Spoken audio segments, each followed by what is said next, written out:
Hello students, कैसे हो आप सभी। माय नेम इज़ आकांश आत्रे और जैसे कि आपने थंबनेल पर अभी देखा ही होगा, इस वीडियो में हम अपना आपका जो टॉपिक है how participants are the movement उसको फर्दर प्रोसीड करेंगे।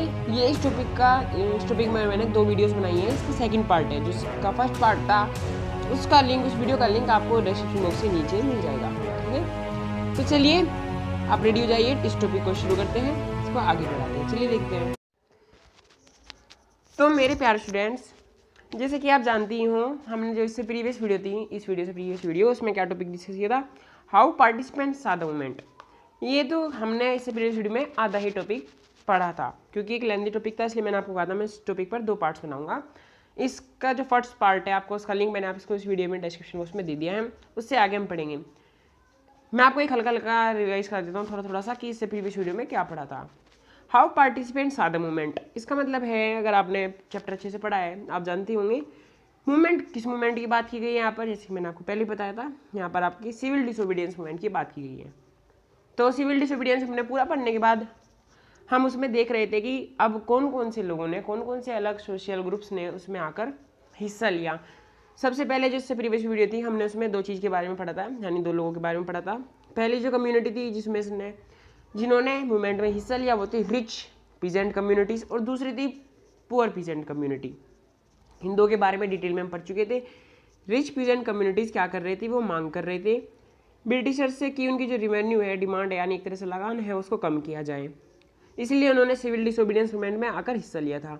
उसके बाद जो पुअर पीजेंट्स थे, जो कि इन रिच पीजेंट्स कम्युनिटी के अंडर में काम करते हैं, वो क्या कह रहे थे, not just interested in the lowering of the revenue demand. वो जो रेवेन्यू डिमांड को, क्या नाम, आपके जो रिच कम्युनिटी है, वो क्या कह रहे थे कि इसको कम कर दिया जाए, लेकिन ये सिर्फ इसके कम करने पर ही सहमत नहीं थे। जो पुअर पीजेंट्स है वे चाह रहे थे कि वो जो किराया देते हैं अपने ज़मीन का लैंडलॉर्ड्स को, वो भी कम किया जाए, यानी उसको भी माफ़ किया जाए।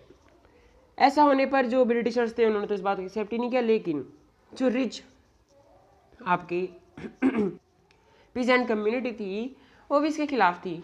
अब आप ही सोचिए, अगर कोई जो हमारे जो ये आपकी रिच पीजेंट कम्युनिटी है, अगर इसको नीचे से ही पैसे नहीं आएंगे तो ये फसलों पर अच्छा पैसा नहीं लगा पाएंगे और इसको अच्छे से ये एक्सपोर्ट नहीं कर पाएंगे, जिस वजह से जो ये लोग थे रिच पीजेंट कम्युनिटी के, ये इन पुअर पीजेंट्स के खिलाफ थे। एक तरह से जो कांग्रेस सरकार थी, सरकार नहीं मतलब कांग्रेस पार्टी थी, वो भी रिच पीजेंट कम्युनिटी के ही सहमत थी, यानी उनके ही पक्ष में थी। क्यों? क्योंकि कांग्रेस का उस समय जो फाइनेंशियल ग्रुप्स थे वो यही थे, या तो इंडस्ट्रियलिस्ट थे या फिर रिच पीजेंट कम्युनिटीज थी, यानी कांग्रेस का जो खर्चा चलता था रैली वगैरह का, वो ही नहीं चलता था। इस वजह से ये जो नो रेंट की डिमांड थी पुअर पीजेंट्स की, कांग्रेस एक तरह से उसके सपोर्ट में नहीं थी। इतना तो हम प्रीवियस वीडियो में पढ़ चुके थे। आज से हमारा नया टॉपिक नहीं शुरू होगा, इसी को आगे बढ़ाएंगे। आज हम पढ़ेंगे नए पार्टिसिपेंट्स के बारे में, जो कि है इंडस्ट्रियलिस्ट और इंडस्ट्रियलिस्ट वर्कर और ह्यूमन।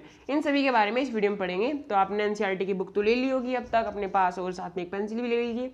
चलिए आगे अपना टॉपिक शुरू करते हैं।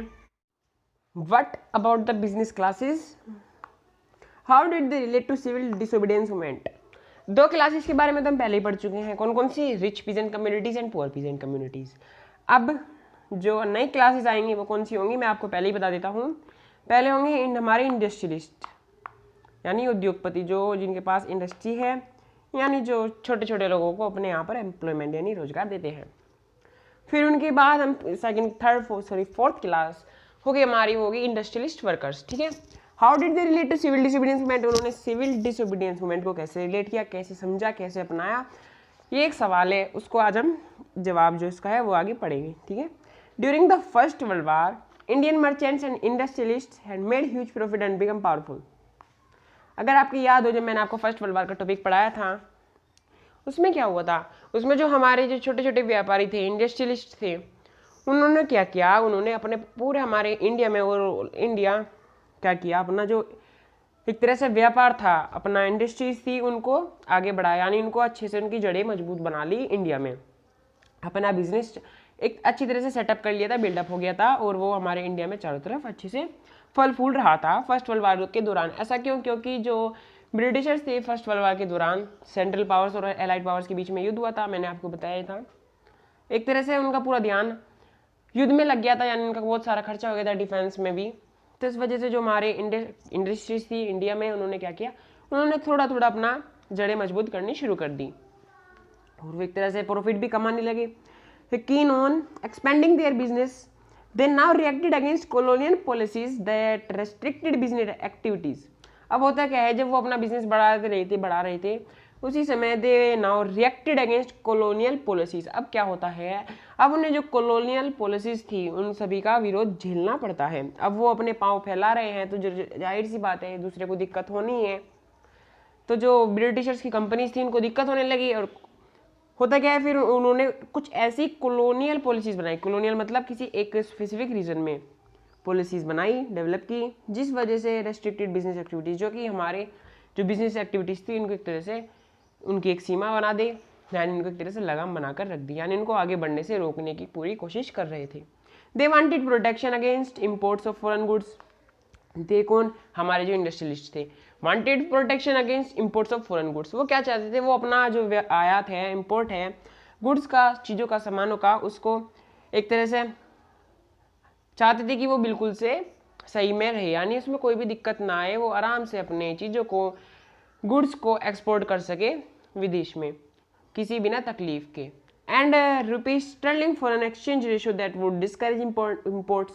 और वो चाहते थे कि इसमें भी बदलाव हो, किस चीज़ में, जो रुपी स्टर्लिंग फॉरेन एक्सचेंज रेशियो थी, यानी कि जब अब कोई चीज़ आयात करते हैं फॉरेन विदेशों में, यानी तो होता क्या है, हमारी जो करेंसी होती है उसे एक्सचेंज करने में काफ़ी प्रॉब्लम उस समय आती थी। तो उन्होंने सोचा कि इसमें भी एक तरह से हमें प्रोटेक्शन हो, यानी इसको भी, इस काम को भी एक तरह से आसान सरल बनाया जाए।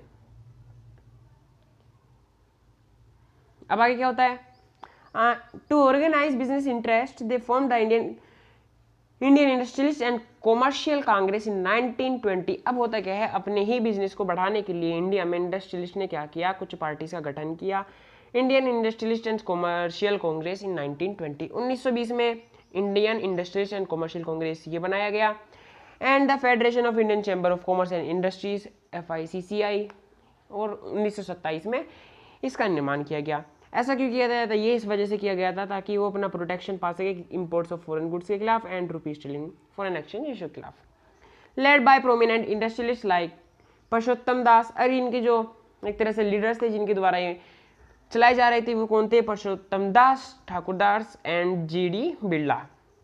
ये लोग थे जिन्होंने इन पार्टीज को एक तरह से बनाया और इनकी एक तरह से चला रहे थे इन पार्टीज को। The industrialist attacked colonial control over Indian economy. जो इंडस्ट्रियलिस्ट थे कॉलोनियल कंट्रोल में थे शुरुआत से, यानी ब्रिटिशर्स की जो कंपनीज थी उन्होंने क्या किया, कॉलोनियल कंट्रोल होने के कारण, यानी उनके अपने नियम होने के कारण, over the Indian economy and supported the civil disobedience movement. हमारे जो बिजनेसमैन थे उन्होंने क्या किया, अपनी इंडियन इकोनॉमी को सुधारना शुरू कर दिया इन दो पार्टीज के गठन होने के बावजूद भी, and supported the civil disobedience movement. और उन्होंने सिविल डिसोबीडियंस मूवमेंट क्यों सपोर्ट किया, क्योंकि वे चाहते थे हमारी जो इंडस्ट्रीज है वो हमारे इंडिया में अपनी ग्रो कर सके बिना किसी कॉलोनियल कंट्रोल के रोक टोक के, यानी बिना किसी मुसीबत के, तकलीफ व दिक्कत के खिलाफ रहकर वो सिविल डिसोबीडियंस मूवमेंट ज्वाइन करेंगे, जिसमें वो बायकॉट कर सकते हैं किसका, जो फॉरेन इंडस्ट्रीज इंडिया में थी। यहाँ तक समझ गए। अब आगे क्या होता है, they gave financial assistance and refuse to buy और सेल इम्पोज्ड गुड्स। उन्होंने क्या किया, उन्होंने फाइनेंशियल असिस्टेंस बढ़ा दी और एंड रिफ्यूज टू बाय और सेल इम्पोर्ट गुड्स। उन्होंने मना कर दी कि हम कोई भी विदेशी जो सामान है उसको नहीं खरीदेंगे और ना ही उसका इम्पोर्ट होने देंगे, यानी कि आयात होने देंगे। Most businessman came to see Swaraj as a time when colonial restrictions on businessmen would no longer exist and trade and industry would flourish without constraints। अब होता क्या है, जो बहुत सारे बिजनेसमैन थे केम टू बी स्वराज, उन्होंने ऐसा लगा कि ये स्वराज आने वाला है, यानी हम स्वराज को एक तरह से देख रहे हैं as a time when colonial restrictions on business would no longer exist। उन्हें ऐसा क्यों लगा, क्योंकि जो colonial restrictions थी बिजनेस पर, यानी अपने जो इंडस्ट्रियलिस्ट थे उन पर एक तरह से बाधाएं थी, वो एक तरह से अब कुछ बात समय में खत्म हो चुकी थी, यानी नो लॉन्गर एग्जिस्ट, यानी वो लंबे समय तक नहीं बनी रही। And trade and industry would flourish would constraints. और जो हमारा व्यापार है, इंडस्ट्री है, वो फ्लरिश हो पाएगा, फल फूल सकेगा बिना किसी रोक टोक के। But after the failure of round table conference, ये क्या है, इसका तो मैंने आपको बहुत अच्छे से बताया हुआ है। राउंड टेबल कॉन्फ्रेंस यानी डोमिनेंट स्टेटस और राउंड टेबल कॉन्फ्रेंस। जब सिविल डिसोबीडियंस पहली बार फेल हुआ था तो गांधी जी वहाँ पर गए थे, एक्सेप्ट करना पड़ा था, कुछ शर्तें थी उस वजह से, लेकिन वहाँ पर राउंड टेबल कॉन्फ्रेंस नहीं हो पाई, उनको वापस लौटना पड़ा। तो इस वजह से जो फेलियर थी राउंड टेबल कॉन्फ्रेंस की, अगर आपको ये समझ में नहीं आता है तो आपको प्रीवियस वीडियो जरूर देखनी पड़ेंगी, प्रीवियस टॉपिक्स, ठीक है। तो फेल राउंड टेबल कॉन्फ्रेंस की फेलियर होने के बाद business groups were no longer uniformly enthusiastic. जो हमारे बिजनेस ग्रुप्स थे वो इनमें भी एक तरह से पहले जैसी एनर्जी नहीं बनी रही, यानी वो अपने आप को पहले जैसे आगे नहीं बढ़ा पाए, उनमें भी कुछ बाधाएं आने लगी। They were apprehensive of the spread of militant activities. उन्हें जो मिलिटेंट एक्टिविटीज़ हो रही थी उस समय उनकी एक तरह से उन्हें शंका थी, यानी उससे एक तरह से घबराए हुए थे। And worried about prolong disruption of business, और वो आगे जो बिजनेस में आने में तकलीफ होने वाली थी उन सभी को लेकर चिंतित थे। As well as of the growing influence of socialism among the younger members of the Congress, और जो कांग्रेस में कुछ एक तरह से जो गुस्से में रहने वाले एक तरह से जिनका स्वभाव गुस्सैल स्वभाव था, उन मेंबर्स से भी वो एक तरह से शंकित थे उनको लेकर भी कि आगे कांग्रेस का क्या होगा, कांग्रेस कैसे चलेगी और हमारी बिजनेस एक्टिविटीज़ कैसे बनी रहेंगी। ये सब चीज़ें इंडस्ट्रियलिस्ट के सामने उस समय आई। The industrial working classes did not participate in civil disobedience movement in large numbers. Industrialist जो लोग थे उन्होंने तो इसमें हिस्सा लिया, लेकिन जो इंडस्ट्रियलिस्ट वर्किंग क्लासेस थी यानी श्रमिक वर्ग था, इंडस्ट्रीज में काम करने वाले लोग थे, उन्होंने सिविल डिसोबीडियंस मूवमेंट में एक तरह से बढ़ चढ़कर हिस्सा नहीं लिया, यानी काफ़ी बड़ी संख्या में उन्होंने सिविल डिसोबीडियंस मूवमेंट में हिस्सा नहीं लिया। Except in the Nagpur region, Nagpur region में तो लोगों ने हिस्सा लिया, श्रमिक वर्ग ने भी हिस्सा लिया काफ़ी बड़ी संख्या में, लेकिन नागपुर के अलावा और कहीं कुछ खास इफेक्ट सिविल डिसोबीडियंस मूवमेंट पर नहीं पड़ा, यानी कुछ जो श्रमिक लोग होते हैं काम करने वाले इंडस्ट्रीज में उन्होंने हिस्सा नहीं लिया सिवाय नागपुर के। As the industrialist came closer to Congress, जब इंडस्ट्रियलिस्ट एक तरह से कांग्रेस के नज़दीक आए, वर्कर्स स्टेड अलूफ, जो काम करने वाले लोग थे, वर्कर्स थे, श्रमिक थे, वो स्टेड यानी वो दूर ही रहे, उनके पास आकर वो नहीं बैठे, यानी उनसे कोई बातचीत उनकी नहीं हो पाई। But in spite of that some workers did participate in civil disobedience movement, हालांकि कुछ लोगों ने सिविल डिसोबीडियंस मूवमेंट में हिस्सा लिया था, यानी कि वर्किंग क्लासेस जो थी इंडस्ट्रियलिस्ट की, उनमें से कुछ ही लोगों ने इसमें हिस्सा लिया था, selectively adopting some of the ideas of Gandhian programme, और वो भी इसलिए किया उन्होंने, यानी कुछ लोगों ने भी हिस्सा इस वजह से लिया क्योंकि वो गांधी जी के जो प्रोग्राम्स थे उनसे इफेक्टिव थे। Like boycott of foreign goods, वो कौन कौन से आइडियाज से प्रभावित थे, जैसे कि फॉरेन गुड्स यानी विदेशी कपड़ों का बाइकआउट करना, as part of their own movement against low wages and poor working conditions. उन्होंने ऐसा क्योंकि उन्हें ये मूवमेंट एक तरह से like boycott of foreign goods उन्हें एक तरह से अपने ही जीवन का हिस्सा लगा, और देयर ओन मूवमेंट्स अगेंस्ट लो, उन्हें एक तरह से खुद का जो आंदोलन कर रहे थे उस समय उसी की तरह उन्हें दिखाई दिया, against low wages and poor working conditions. उन्हें ऐसा लगा कि ये मूवमेंट भी हमारे ही मूवमेंट की तरह है जिसमें low wages and poor working conditions के खिलाफ लोग अपना विद्रोह दिखा रहे हैं। There were strikes by railways workers in 1930, 1930 में यहाँ पर जो रेलवेज के कर्मचारी थे उन्होंने काफ़ी धरने दिए, स्ट्राइक्स दी, एंड डॉक वर्कर्स इन 1932, और कुछ जो डॉक वर्कर्स थे उन्होंने 1932 में धरने दिए। And in 1930,000 of workers in Chota Nagpur tin mines wore Gandhi caps and participate in protest rallies and boycott campaigns. ये सभी इंडस्ट्रियलिस्ट वर्कर्स की बात हो रही है, कैसे कैसे इन्होंने अलग अलग समय में अपना विद्रोह दिखाया। तो 1930 में हज़ारों की संख्या में जो छोटा नागपुर में टिन माइंस में यानी टीन की खुदान करने वाली जगह में जो वर्कर्स थे उन्होंने क्या किया, उन्होंने गांधी कैप पहनकर एक तरह से गांधी का सहयोग कर पार्टिसिपेट इन प्रोटेस्ट विद्रोह में हिस्सा लिया, एंड रिलीज में लिया, एंड बाइकआउट कैंपेन्स, और उन्होंने जो कैंपेन चलाए जा रहे थे उनका सभी का बाइकआउट करना शुरू कर दिया। But the Congress was reluctant to include workers, लेकिन जो कांग्रेस थी वो एक तरह से शंकित थी किन को लेकर कि वो अपने मूवमेंट में वर्कर्स को आने दे या नहीं, demands as part of its programme of struggle, क्योंकि एक तरह से उनकी डिमांड होनी चाहिए इनके संघर्ष की या फिर नहीं। क्यों ऐसा क्यों? क्योंकि जो स्मॉल वर्कर्स थे वो क्या कह रहे थे, वो अपनी मांग रख रहे थे कि जो उनका रेंट है वो जिस चीज़ों पर काम कर रहे हैं उनको माफ़ कर दिया जाए।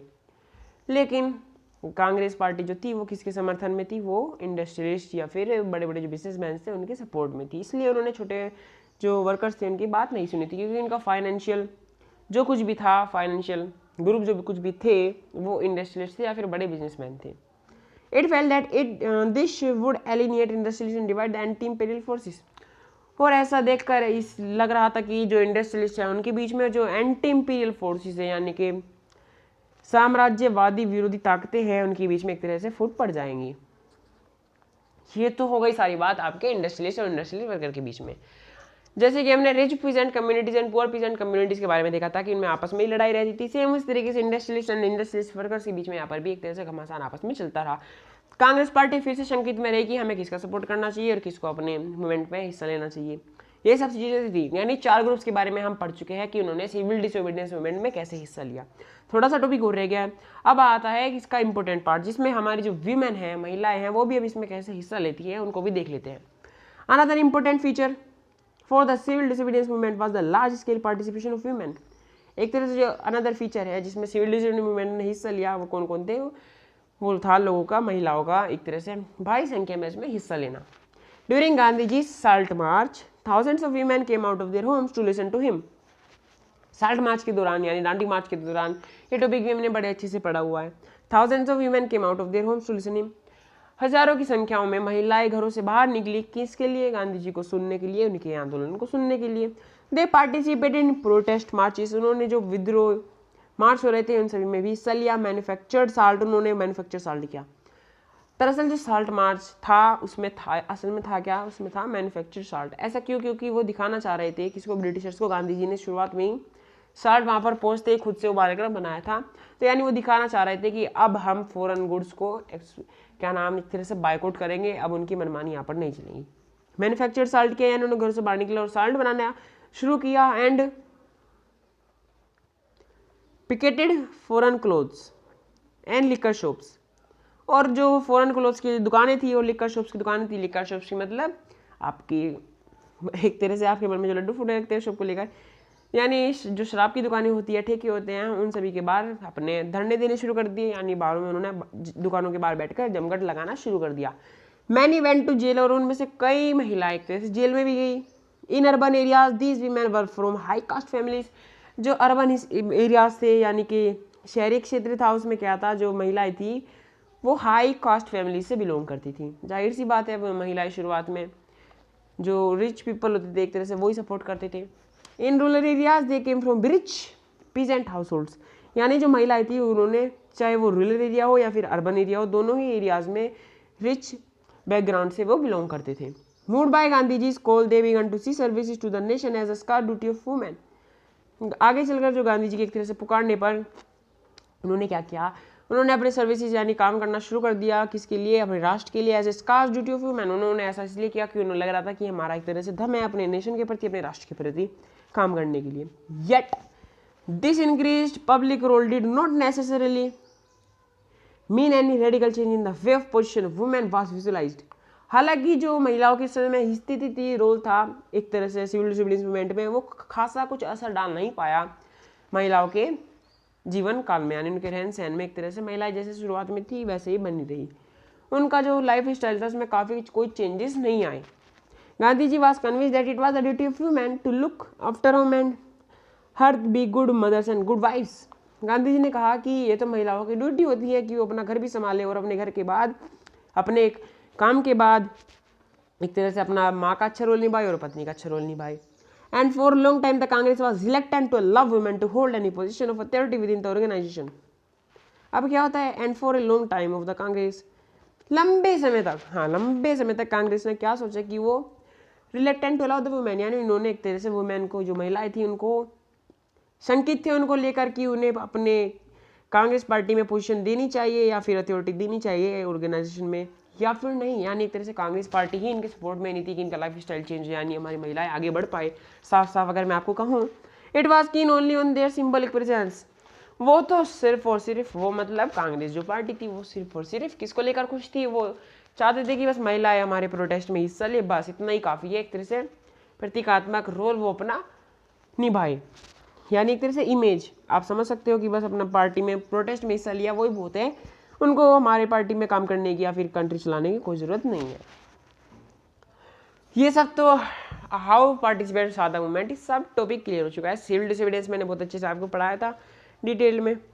इतना हमारा ये टॉपिक खत्म हो चुका है। अब इससे नेक्स्ट टॉपिक जो हमारा है limits of civil disobedience movement. अब सिविल डिसोबीडियंस मूवमेंट में क्या क्या लिमिट्स आई, यानी इसमें क्या क्या बाधाएं आई, उसकी सीमाएं कहाँ तक थी, ये सब टॉपिक हम इसे नेक्स्ट वीडियो में पढ़ेंगे। तो काफ़ी बड़ी लेंथ होगी ये वीडियो की, बस आप 5 मिनट से इसको रिवाइज कर लीजिए और जो नोट्स है इस टॉपिक के वो आपको वीडियो के डिस्क्रिप्शन बॉक्स मैंने दे दिए, यहाँ से मेरे वीडियो का फॉर्मेट जानते ही हो। तब तक के लिए आप इसको रिवाइज करते रहिए।